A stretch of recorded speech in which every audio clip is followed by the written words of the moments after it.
Chucky Booker est un génie.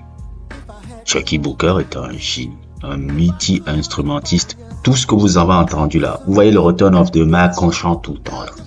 Et ben à la base c'est le morceau, ça vient du morceau aussi de Chucky Booker qui est tiré de son, je pense que c'est son deuxième album Nice and Wild. Il n'a sorti que 2 albums dans sa carrière. Et il a passé son temps à produire pour les autres parce que c'est quelqu'un qui n'aimait pas, comme disait Fisher, il n'aimait pas chercher la gloire, la célébrité. C'est pas quelque chose qui l'intéressait. Il aimait juste la musique.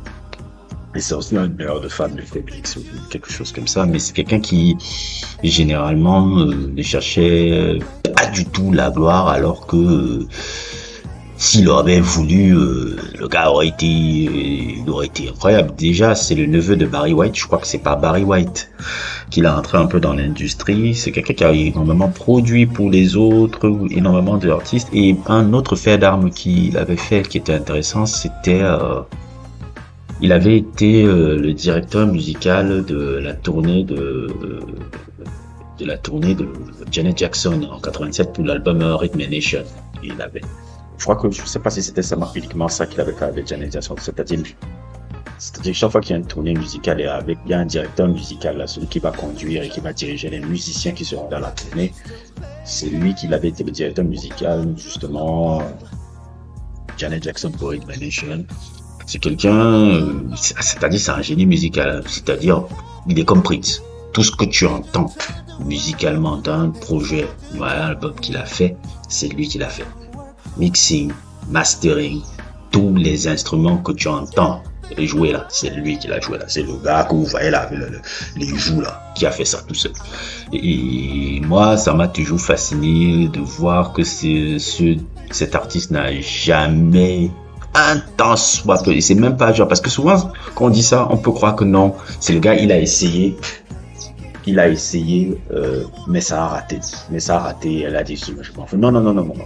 Quand il montait, il avait déjà écrit pour Troupe, pour énormément, et il disait déjà depuis, il y a une interview là de Donnie Simpson là. Une interview de Donnie Simpson là, dans les années 80, dont je vais vous mettre en post-prod, mais maintenant ils ont coupé la vidéo, ils ont coupé le son sur YouTube. Il y a une vidéo là, qui vous montre comment, à quel point le gars disait déjà, moi je ne cherche pas à devenir artiste solo. Moi je veux juste écrire 2-3 trucs pour les gens, pour les autres.